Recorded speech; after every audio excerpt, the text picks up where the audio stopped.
साथ निभाना साथिया।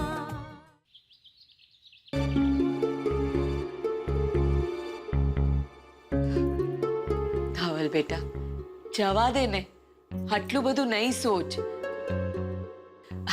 ठाकुर जी चाहेंगे तो तुझे दूसरी नौकरी जरूर मिल जाएगी।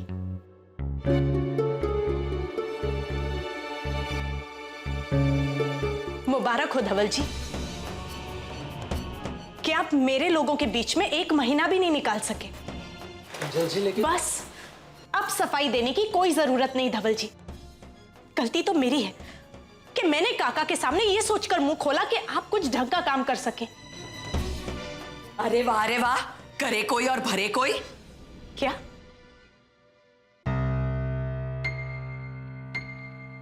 मौन व्रत? चूल्हे भाड़ में जाए तुम्हारा मौन व्रत। बंद करो अपना ये नाटक और सीधे सीधे मुंह से बताओ कि मेरी गोपी बहू गिरी कैसे। बोलो।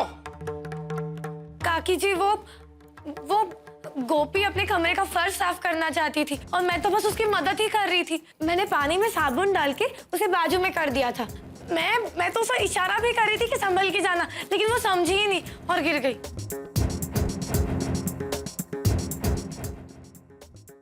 मिठाई देने की आड़ में ये घर इसलिए गई थी ताकि माँ को बता सके कि आप अहम भाई और काका के साथ काम कर रहे हैं। अरे जा, जिसके दिल में मैल होता है उसे ही चारों ओर गंदगी नजर आती है। मैं तेरे घर वालों को सचमुच ही शुक्रिया बोलने गई थी।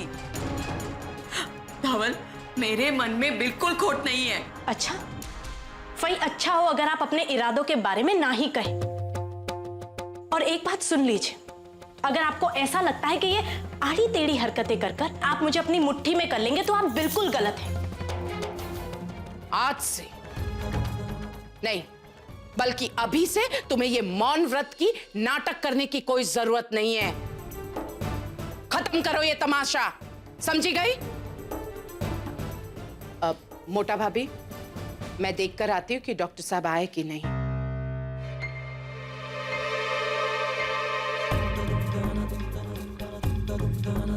मणि,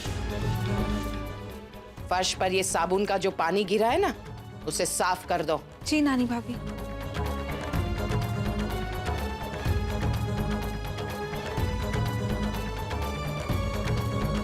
आप बिल्कुल सही कह रहे हैं धवल जी कि अब आपकी फई को शांत रहना चाहिए, क्योंकि आज अगर ये टांग नहीं अड़ाती तो आपकी नौकरी भी नहीं जाती।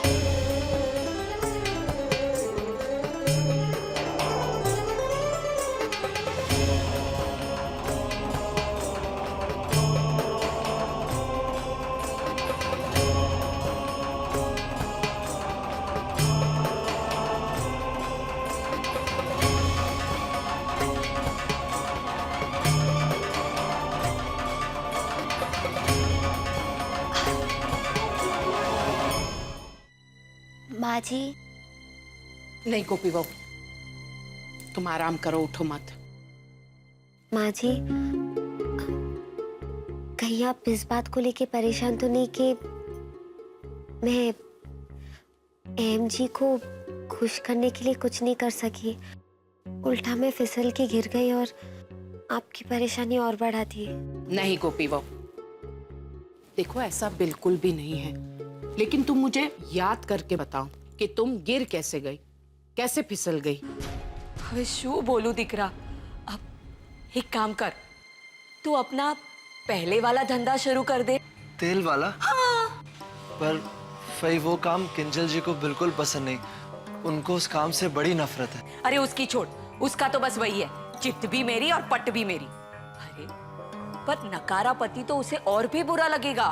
तो फई मैं एक काम करता हूँ, जब तक मैं कोई और काम शुरू नहीं करता मैं तेल वाला काम ही शुरू कर देता हूँ। बिल्कुल ठीक। और भगवान ने चाहा ना तो कुछ ही दिनों में सब कुछ ठीक हो जाएगा।